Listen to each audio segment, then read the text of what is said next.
जय माता दी। या देवी सर्वभूतेषु मां रूपेण संस्थिता नमस्तस्यै नमस्तस्यै नमस्तस्यै नमो नमः। ओम दुम दुर्गाय नमः। आप सभी को नवरात्रि के 5वें दिन की हार्दिक शुभकामनाएं। माँ स्कंद माता की कृपा सदैव आप और आपके समस्त परिवार पर बनी रहे। तो अब पूरे भक्ति भाव के साथ माँ दुर्गा का ध्यान करते दुर्गा कवच के पाठ का प्रारंभ करते हैं। सबसे पहले विनियोग है ओम नमः चंडिकाय।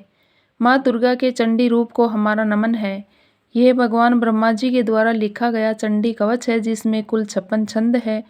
चामुंडा देवता, दिग्बंध देवता, जगदम्बा माता इत्यादि का ध्यान करके हम इस दुर्गा सप्तशती के पाठ का प्रारंभ कर रहे हैं।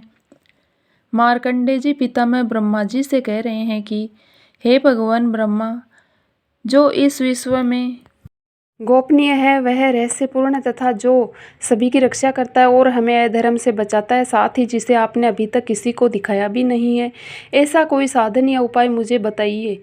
मार्कंडे जी के इस प्रश्न पर भगवान ब्रह्मा कहते हैं कि उस साधन का नाम तो देवी कवच ही है, जो इस विश्व में अत्यधिक गोपनीय है।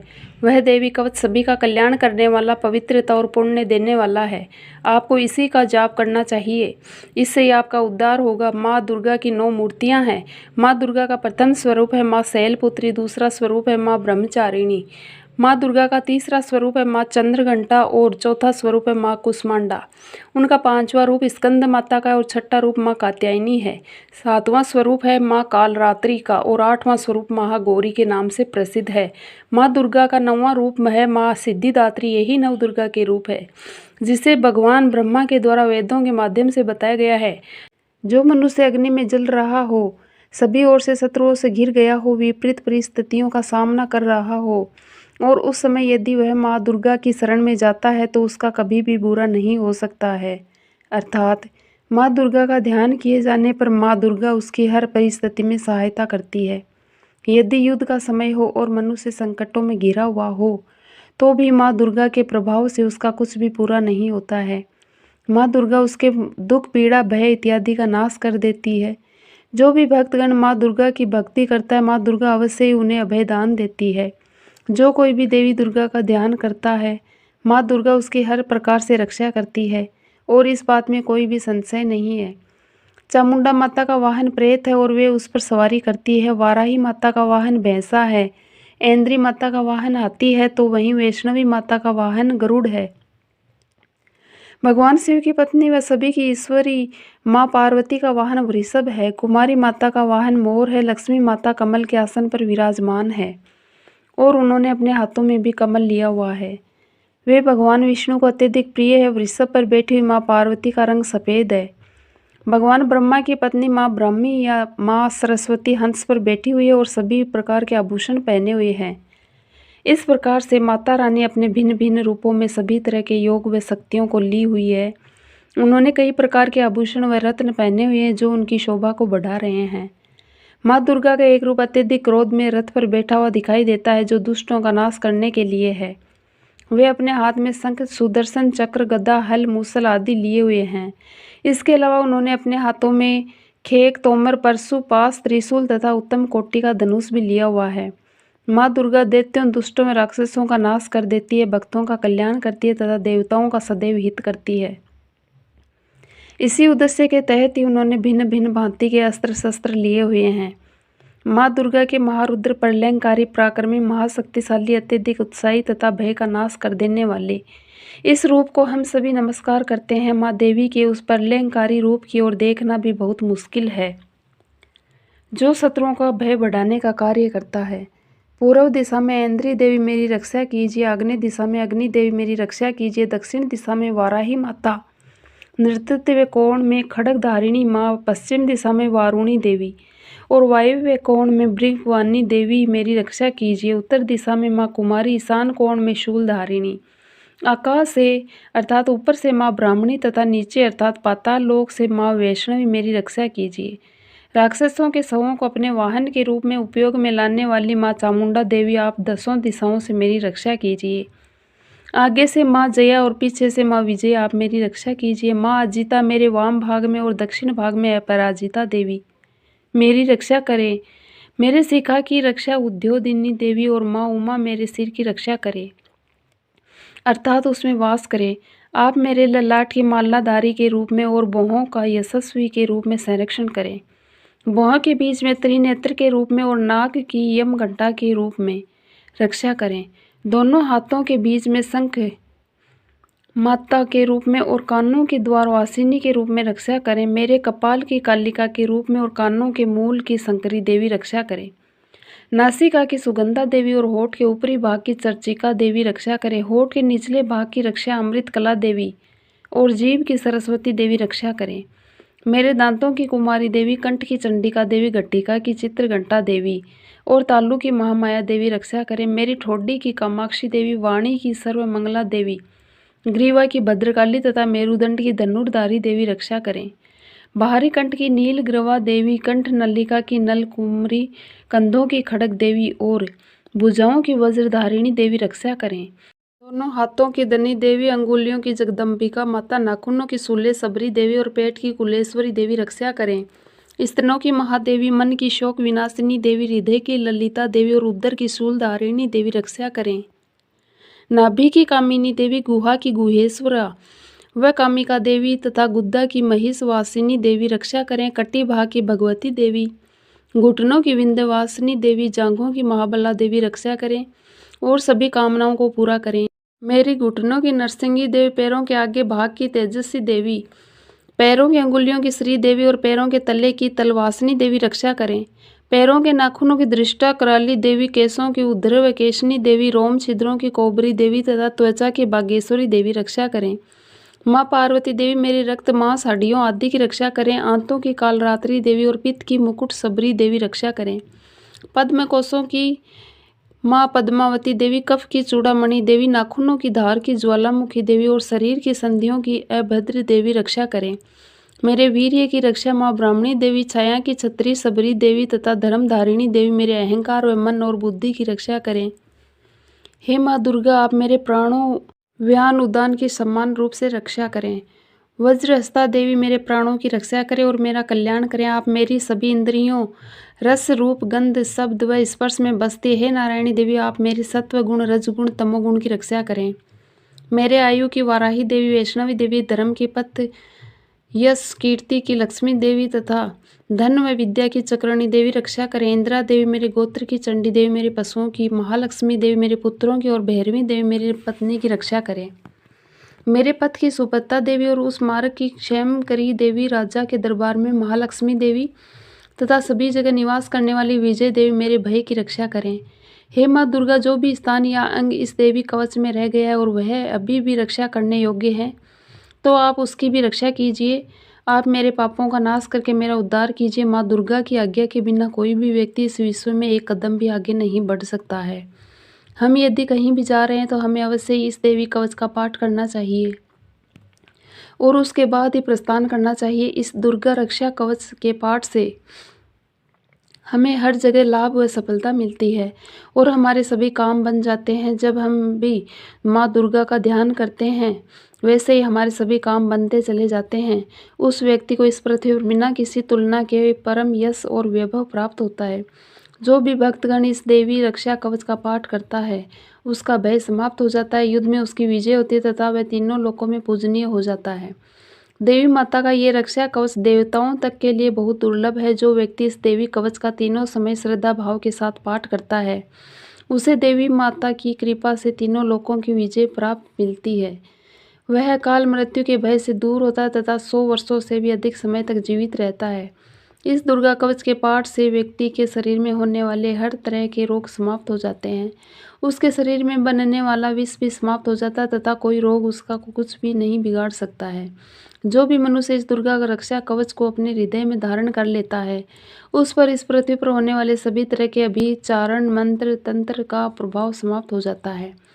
सभी तरह की डाकिनी शाकिनी, अंतरिक्ष में रहने वाले अति शक्तिशाली व भयंकर डाकिन, भूत पिशाच, यक्ष, गंधर्व, राक्षस, ब्रह्म राक्षस, वेताल, कुष्मांडा, भैरव इत्यादि सभी तरह की नकारात्मक शक्तियों के प्रभाव इस दुर्गा रक्षा कवच के माध्यम से समाप्त हो जाते हैं। इस रक्षा कवच का पाठ करने वाला व्यक्ति राजा से सम्मान प्राप्त करता है और उसकी सुख संपत्ति में वृद्धि होती है। जो भी व्यक्ति इस देवी कवच का पाठ करता है उसका हर जगह यश बढ़ता ही जाता है, और जो भी इस कवच का 7 बार जाप करता है उसका वंश इस पृथ्वी के अंत तक रहता है।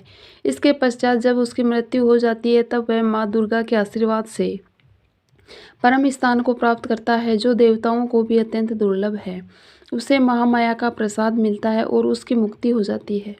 वह माँ दुर्गा के आशीर्वाद से सुंदर रूप को धारण करता है और भगवान शिव के समान आनंद प्राप्त करता है। श्री देवी दुर्गा रक्षा कवच संपूर्ण हुआ और अब पूरे भक्तिभाव से माँ दुर्गा का ध्यान करके अर्गला स्तोत्र का पाठ करते हैं। ओम नमः चंडिकाय। माँ चंडिका देवी को नमस्कार है।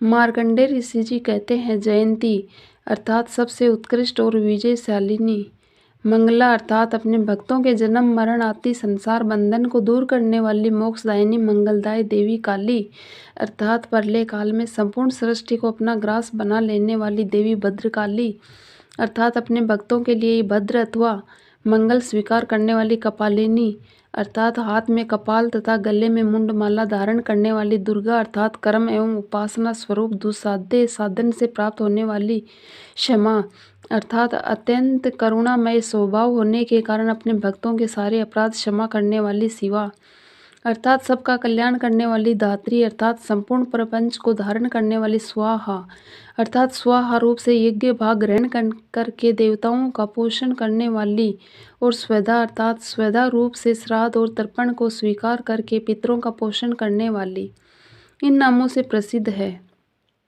जगदम्बिके तुम्हें मेरा नमस्कार है। हे देवी चामुंडे तुम्हारी जय हो। संपूर्ण प्राणियों की पीड़ा हरने वाली देवी तुम्हारी जय हो। सब में व्याप्त रहने वाली देवी तुम्हारी जय हो। हे कालरात्रि तुम्हें नमस्कार है। मधु और केटब को मारने वाली तथा ब्रह्मा जी को वरदान देने वाली देवी तुम्हें नमस्कार है। तुम मुझे रूप दो, जय दो, यश दो और काम क्रोध आदि शत्रुओं का नाश करो। महिषासुर का नाश करने वाली तथा भक्तों को सुख देने वाली हे देवी तुम्हें नमस्कार है। तुम रूप दो, जय दो, यश दो और काम क्रोध आदि शत्रुओं का नाश करो।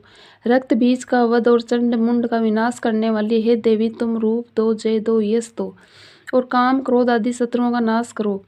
शुभ और निशुंभ तथा धूम्र लोचन का मर्दन करने वाली हे देवी तुम रूप दो, जय दो, यश दो और काम क्रोध आदि शत्रुओं का नाश करो। सबके द्वारा वंदित युगल चरणों वाली तथा संपूर्ण सौभाग्य प्रदान करने वाली हे देवी तुम रूप दो, जय दो, यश दो और काम क्रोध आदि शत्रुओं का नाश करो। हे देवी तुम्हारे रूप और चरित्र अचिंत्य है। तुम समस्त शत्रुओं का विनाश करने वाली हो। तुम रूप दो, जय दो, यश दो और काम क्रोध आदि शत्रुओं का नाश करो। पापों को दूर करने वाली हे चंडिके, जो भक्ति पूर्वक तुम्हारे चरणों में सर्वदा मस्तक झुकाते हैं उन्हें रूप दो, जय दो, यश दो और उनके काम क्रोध आदि शत्रुओं का नाश करो। रोगों का नाश करने वाली हे चंडिके, जो भक्ति पूर्वक तुम्हारी स्तुति करते हैं उन्हें रूप दो, जय दो, यश दो और उनके काम क्रोध आदि शत्रुओं का नाश करो। हे चंडिके, इस संसार में जो भक्ति पूर्वक तुम्हारी पूजा करते हैं उन्हें रूप दो, जय दो, यश दो और उनके काम क्रोध आदि शत्रुओं का नाश करो। मुझे सौभाग्य और आरोग्य दो, परम सुख दो।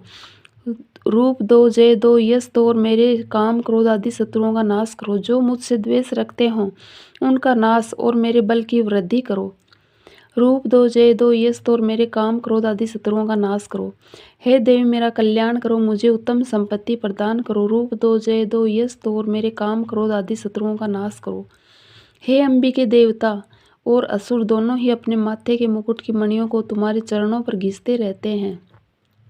तुम रूप दो, जय दो, यश दो और काम क्रोध आदि शत्रुओं का नाश करो। तुम अपने भक्त जनों को विद्वान, यशस्वी और लक्ष्मीवान बनाओ तथा रूप दो, जय दो, यश दो और उनके काम क्रोध आदि शत्रुओं का नाश करो। प्रचंड दैत्यों के दर्प का दलन करने वाली है चंडिके, मुझ शरणागत को रूप दो, जय दो, यश दो और मेरे काम क्रोध आदि शत्रुओं का नाश करो। चतुर्मुख ब्रह्मा जी के द्वारा प्रशंसित चार भुजाधारिणी हे परमेश्वरी, तुम रूप दो, जय दो, यश दो और काम क्रोध आदि शत्रुओं का नाश करो। हे देवी अंबिके, भगवान विष्णु नित्य निरंतर भक्ति पूर्वक तुम्हारी स्तुति करते रहते हैं। तुम रूप दो, जय दो, यश दो और काम क्रोध आदि शत्रुओं का नाश करो।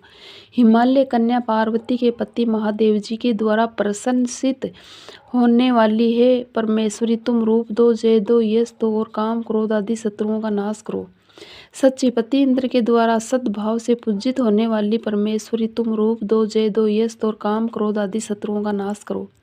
प्रचंड भुज दंडों वाले दैत्यों का घमंड चूर करने वाली हे देवी तुम रूप दो, जय दो, यश दो और काम क्रोध आदि शत्रुओं का नाश करो। हे देवी अंबिके, तुम अपने भक्त जनों को सदा असीम आनंद प्रदान करती रहती हो। मुझे रूप दो, जय दो, यश दो, मेरे काम क्रोध आदि शत्रुओं का नाश करो। मन की इच्छा के अनुसार चलने वाली मनोहर पत्नी प्रदान करो, जो दुर्गम संसार सागर से तारने वाली तथा उत्तम कुल में उत्पन्न हुई हो। जो मनुष्य इस अर्गला स्तोत्र का पाठ करके सप्तशती रूपी महास्तोत्र का पाठ करता है, वह सप्तशती की जप संख्या से मिलने वाले श्रेष्ठ फल को प्राप्त होता है। साथ ही वह प्रचुर संपत्ति भी प्राप्त कर लेता है। अर्गला स्तोत्र संपूर्ण हुआ। किल्लक स्तोत्र। ओम नमः चंडिकाय। मार्कंडे ऋषि जी कहते हैं, चंडिका देवी को नमस्कार है। विशुद्ध ज्ञान ही जिनका शरीर है, तीनों वेद ही जिनके तीनों दिव्य नेत्र है और जो कल्याण प्राप्ति के हेतु है तथा अपने मस्तक पर अर्धचंद्र का मुकुट धारण करते हैं, उन भगवान शिव को नमस्कार है। मंत्रों का जो अभी किल्लक है, अर्थात मंत्रों की सिद्धि में विघ्न उपस्थित करने वाले शाप रूपी किल्लक का जो निवारण करने वाला है, उस सप्तशती स्तोत्र को संपूर्ण रूप से जानना चाहिए और जानकर उसकी उपासना करनी चाहिए। यद्यपि सप्तशती के अतिरिक्त अन्य मंत्रों के जप में भी जो निरंतर लगा रहता है, वह भी कल्याण का भागी होता है। उसके भी उच्चाटन आदि कर्म सिद्ध होते हैं तथा उसे भी समस्त दुर्लभ वस्तुओं की प्राप्ति हो जाती है। तथापि जो अन्य मंत्रों का जप ना करके केवल इस सप्तशती नामक स्तोत्र से ही देवी की स्तुति करते हैं, उन्हें स्तुति मात्र से ही सच्चिदानंद स्वरूपिणी देवी सिद्ध हो जाती है। उन्हें अपने कार्य की सिद्धि के लिए मंत्र, औषधि तथा अन्य किसी साधन के उपयोग की आवश्यकता नहीं रहती। बिना जप के ही उनके उच्चाटन आदि समस्त अभिचारिक क्रम सिद्ध हो जाते हैं। इतना ही नहीं, उनकी संपूर्ण अभीष्ट वस्तुएं भी सिद्ध हो जाती है। लोगों के मन में ये शंका थी कि जब केवल सप्तशती की उपासना से अथवा सप्तशती को छोड़कर अन्य मंत्रों की उपासना से ही समान रूप से सब कार्य सिद्ध होते हैं, तब इनमें श्रेष्ठ कौन सा साधन है। लोगों की शंका को सामने रखकर भगवान शंकर ने अपने पास आए हुए जिज्ञासुओं को समझाया कि यह सप्तशती नामक संपूर्ण स्तोत्र ही सर्वश्रेष्ठ और कल्याणमय है। तदंतर भगवती चंडिका के सप्तशती नामक स्तोत्र को महादेव जी ने गुप्त कर दिया। सप्तशती के पाठ से जो पुण्य प्राप्त होता है उसकी कभी समाप्ति नहीं होती, परंतु अन्य मंत्रों के जप से उत्पन्न पुण्य की समाप्ति हो जाती है। अतः भगवान शिव ने अन्य मंत्रों की अपेक्षा जो सप्तशती की को ही श्रेष्ठता का निर्णय किया, उसे यथार्थ जानना चाहिए। अन्य मंत्रों का जप करने वाला पुरुष भी यदि सप्तशती के स्तोत्र और जप का अनुष्ठान कर ले तो वह भी पूर्ण रूप से ही कल्याण का भागी होता है। इसमें तनिक भी संदेह नहीं है। जो साधक कृष्ण पक्ष की चतुर्दशी अथवा अष्टमी को एकाग्रचित होकर भगवती की सेवा में अपना सर्वस्व समर्पित कर देता और फिर उसे प्रसाद के रूप में ग्रहण करता है, उसी पर भगवती प्रसन्न होती है, अन्यथा उनकी प्रसन्नता नहीं प्राप्त होती। इस प्रकार सिद्धि के प्रतिबंधक रूप कील के द्वारा महादेव जी ने इस स्तोत्र को किलित कर रखा है।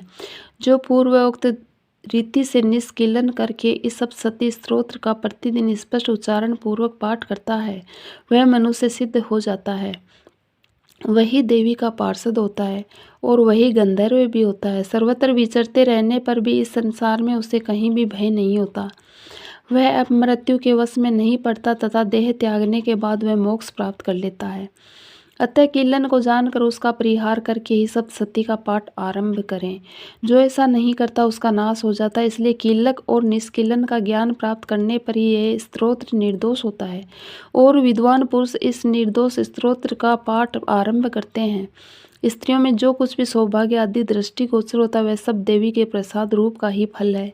अतः इस कल्याण में स्तोत्र का सदा जाप करना चाहिए। इस स्तोत्र के मंद स्वर से पाठ करने पर स्वल्प फल की प्राप्ति होती है और उच्च स्वर में पाठ करने पर पूर्ण फल की सिद्धि होती है।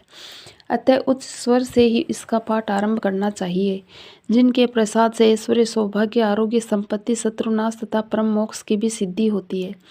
उस कल्याणमयी जगदम्बा की स्तुति मनुष्य क्यों नहीं करते। किल्लक स्तोत्र संपूर्ण हुआ। करते। भगवान शिव जी बोले, हे देवी, तुम भक्तों के लिए सुलभ हो और समस्त कर्मों का विधान करने वाली हो। कलयुग में कामनाओं की सिद्धि हेतु यदि कोई उपाय हो तो उसे अपनी वाणी द्वारा सम्यक रूप से व्यक्त करो। देवी ने कहा, हे देव, आपका मेरे ऊपर बहुत स्नेह है। कलयुग में समस्त कामनाओं को सिद्ध करने वाला जो साधन है वह मैं बतलाऊं। आप सुनिए, उसका नाम है अम्बा स्तुति विनियोग है।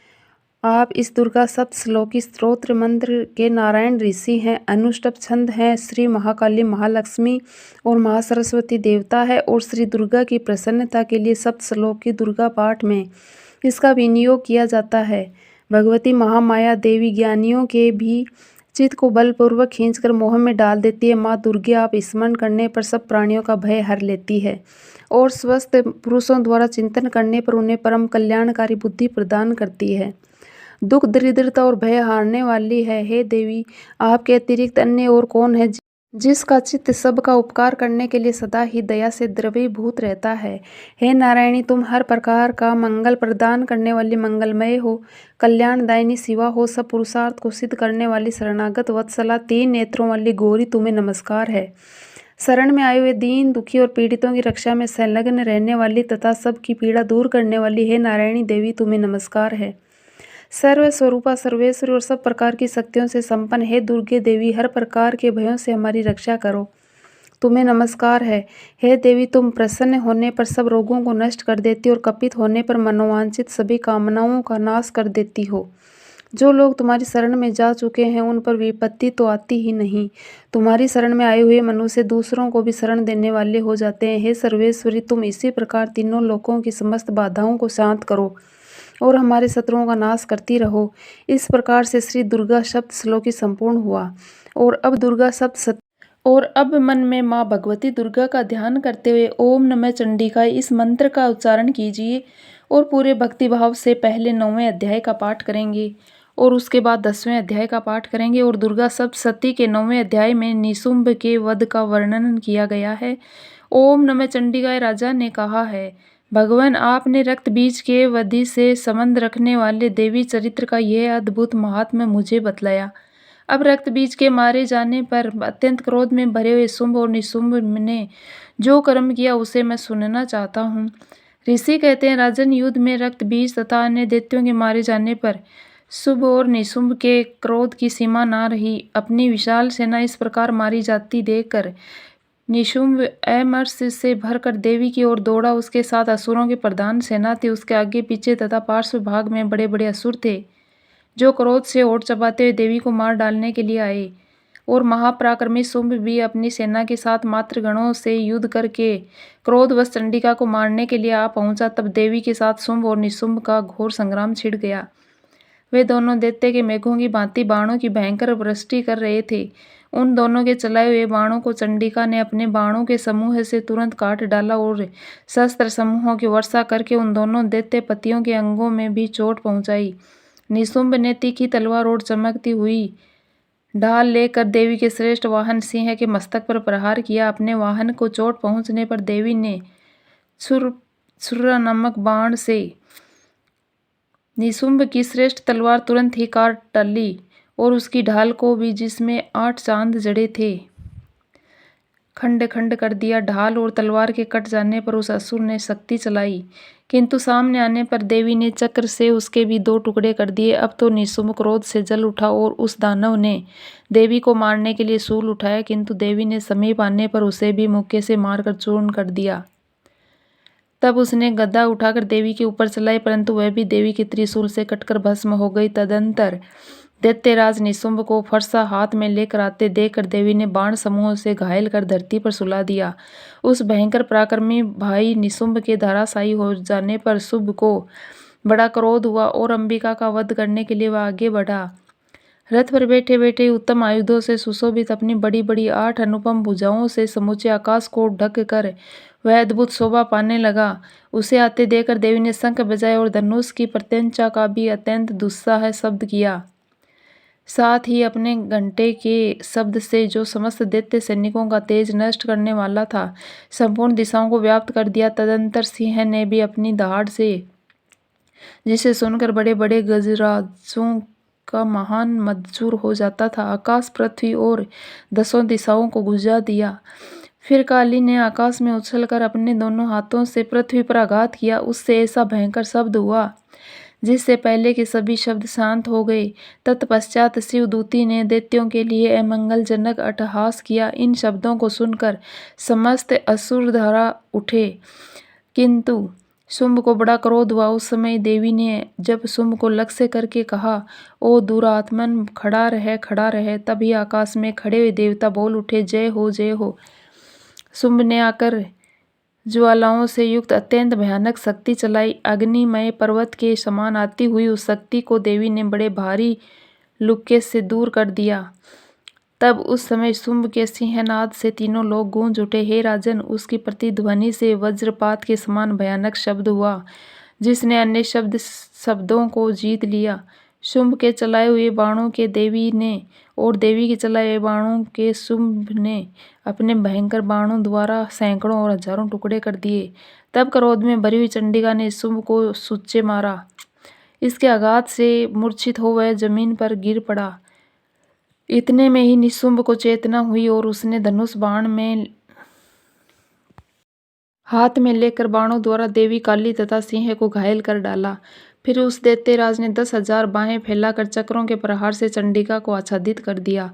तब दुर्गम पीड़ा का नाश करने वाली भगवती दुर्गा ने कुपित होकर अपने बाणों से उन चक्रों तथा बाणों को काट गिराया। यह देखकर निशुंभ दैत्य सेना के साथ चंडिका का वध करने के लिए हाथ में गदा ले बड़े वेग से दौड़ा। उसके आते ही चंडी ने तीखी धार वाली तलवार से उसकी गदा को शीघ्र ही काट डाला। तब उसने शूल हाथ में ले लिया। देवताओं को पीड़ा देने वाले निशुंभ को शूल हाथ में लिए आते देख चंडिका ने वेग से चलाए हुए अपने शूल से उसकी छाती छेद डाली। शूल से विदर्ण हो जाने पर उसकी छाती से एक दूसरा महाबली और एक महापराक्रमी पुरुष खड़ी रह कहता हुआ निकला। उस निकलते हुए पुरुष की बात सुनकर देवी ठठाकर हंस पड़ी और खड्ग से उन्होंने उसका मस्तक काट डाला। फिर तो वह पृथ्वी पर गिर पड़ा और तदंतर सिंह अपनी दाढ़ों से असुरों की गर्दन कुचलकर खाने लगा। यह बड़ा ही भयंकर दृश्य था। उधर काली तथा शिवदूती ने भी अन्यान्य दैत्यों का भक्षण करना आरंभ कर दिया। कौमारी की शक्ति से विदूर्ण होकर कितने ही महादैत्य नष्ट हो गए। ब्राह्मणी के मंत्रपूत जल से निस्तेज होकर कितने ही भाग खड़े हुए। कितने ही दैत्य महेश्वरी के त्रिशूल से छिन्न भिन्न हो धराशायी हो गए। वाराही के थूथूस के आघात से कितनों का पृथ्वी पर कचूमर निकल गया। वैष्णवी ने भी अपने चक्र से दानवों के टुकड़े टुकड़े कर डाले।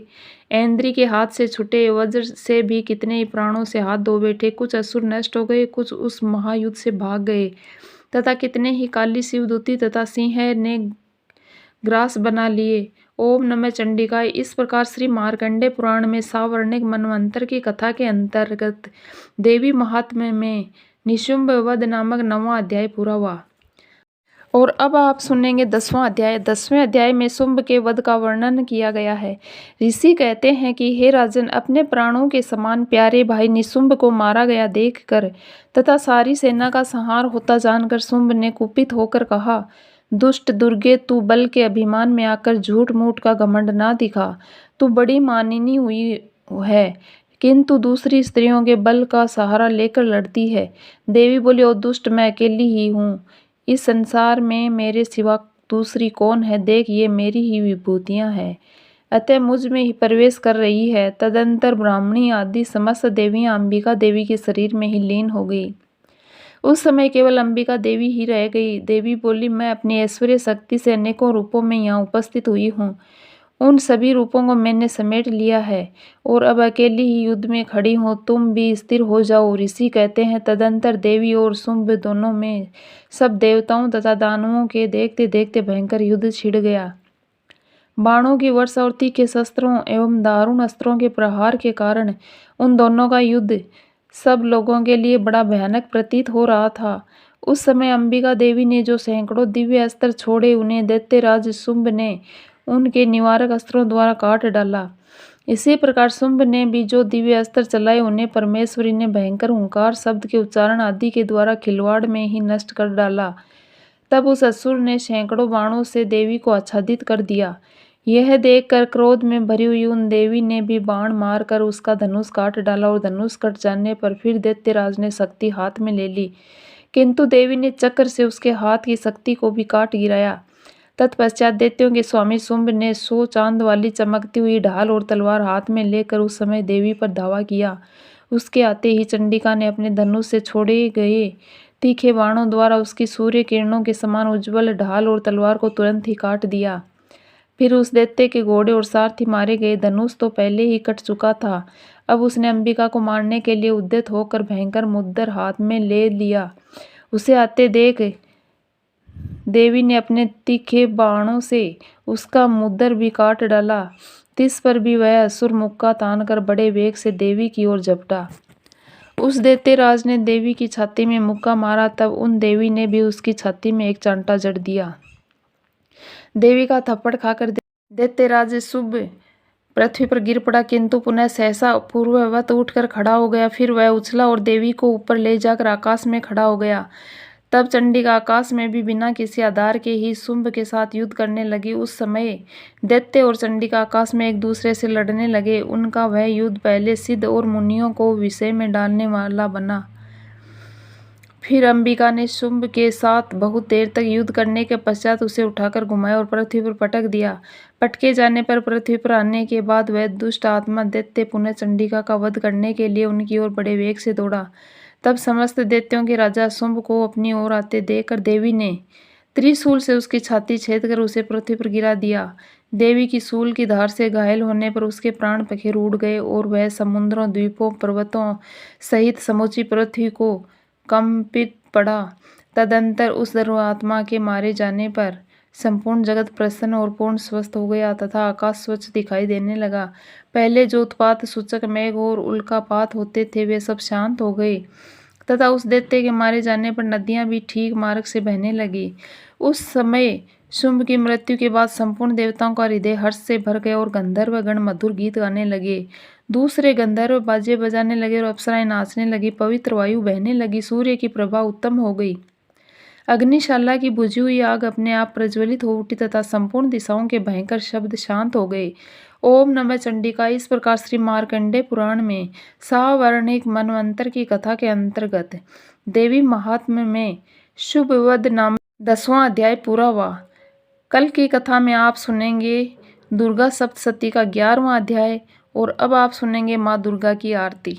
ओम जय अम्बे गौरी मैया, जय श्यामा गौरी मैया जी को निस दिन ध्यावत, तुमको निस दिन ध्यावत, हरि ब्रह्मा शिवरी। ओम जय अम्बे गौरी। मांग सिंदूर विराजत, टीको मृग मद को, उज्ज्वल से दो नैना, चंद्र वदननी को। ओम जय अम्बे गौरी। कनक समान कलेवर, रक्तांबर राजे, रक्त पुष्प गले माला, कंठन पर साजे। ओम जय अम्बे गौरी। के हरिवाहन राजत, खड्ग खपर धारी, सुर नर मुनि जन सेवत, तिनके दुख हारी। ओम जय अम्बे गौरी। कानन कुंडल शोभित, नासाग्रे मोती, कोटिक चंद्र दिवाकर, राजत समज्योति। ओम जय अम्बे गौरी। शुंभ निशुंभ विडारे, महिषासुर घाती, धूम्र विलोचन नैना, निस दिन मदमाती। ओम जय अम्बे गौरी।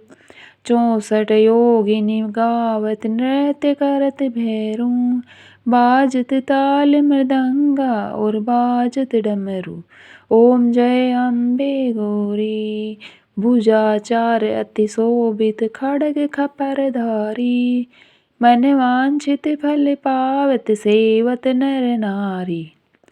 ओम जय अम्बे गौरी। कंचन थाल विराजत, अगर कपूर बाती, श्रीमाल के तुम राजत, कोटि रतन ज्योति। ओम जय अम्बे गौरी। श्री अम्बे जी की आरती जो कोई नर गावे, कहत शिवानंद स्वामी भजत हरि हर स्वामी, मन वांछित फल पावे। ओम जय अम्बे गौरी, जय अम्बे गौरी मैया जय श्यामा गौरी। मैया जी को निस दिन ध्यावत, तुमको निस दिन ध्यावत, हरि ब्रह्मा शिवरी। ओम जय अम्बे गौरी, ओम जय अम्बे गौरी मैया जय श्यामा गौरी। तुमको निस दिन ध्यावत, हरि ब्रह्मा शिवरी। ओम जय अम्बे गौरी। माँ की आरती करने के बाद क्षमा प्रार्थना जरूर करनी चाहिए। तो दोनों हाथ जोड़कर माँ से क्षमा प्रार्थना करते हैं। हे परमेश्वरी, मेरे द्वारा दिन रात बहुत से अपराध होते रहते हैं। मुझे अपना दास समझकर मेरे उन अपराधों को आप कृपा पूर्वक क्षमा करिए। हे परमेश्वरी, मैं आवाहन करना नहीं जानता, विसर्जन करना भी नहीं जानता तथा पूजा करने का ढंग भी नहीं जानता। हे माँ, मुझे क्षमा कीजिए। हे देवी सुरेश्वरी, मैंने जो मंत्रहीन अर्थात ना मंत्रों को जानता हूँ, क्रियाहीन अर्थात ना क्रियाओं को जानता हूँ और भक्तिहीन अर्थात ना भक्ति के प्रकार जानता हूँ, तो मैंने जो मंत्रहीन, क्रियाहीन और भक्तिहीन पूजन किया है वह सब आपकी कृपा से पूरे हों। सैकड़ों अपराध करने के बाद भी जो आपकी शरण में आके जगदम्बा कहकर पुकारता है उसे वह गति प्राप्त होती है जो ब्रह्मा आदि देवताओं के लिए भी पाना आसान नहीं है। हे जगदम्बिके, मैं अपराधी हूँ किंतु आपकी शरण में आया हूँ। इस समय दया का पात्र हूँ, आप जैसा चाहें वैसा करें। हे देवी परमेश्वरी, अज्ञानवश भूल से या बुद्धि भ्रष्ट होने के कारण मैंने जो भी न्यूनता या अधिकता कर दी हो वह सब क्षमा करें और प्रसन्न हो। हे सच्चिदानंद स्वरूपा परमेश्वरी, जगत माता कामेश्वरी, आप प्रेम पूर्वक मेरी ये पूजा स्वीकार करें और मुझ पर प्रसन्न रहें। हे देवी सुरेश्वरी, आप गोपनीय से भी गोपनीय वस्तु की रक्षा करने वाली हैं।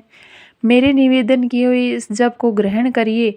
आपकी कृपा से मुझे सिद्धि की प्राप्ति हो। इस प्रकार क्षमा प्रार्थना मंत्र के पाठ से दुर्गा माता आपके जाने अनजाने में हुए सारे अपराधों को क्षमा करेंगी और उनकी कृपा सदैव आपके ऊपर बनी रहेगी। उम्मीद करती हूँ आपको ये वीडियो अच्छी लगी होगी। अगर वीडियो अच्छी लगी है तो लाइक और शेयर कीजिए और चैनल को सब्सक्राइब ज़रूर कीजिए। धन्यवाद।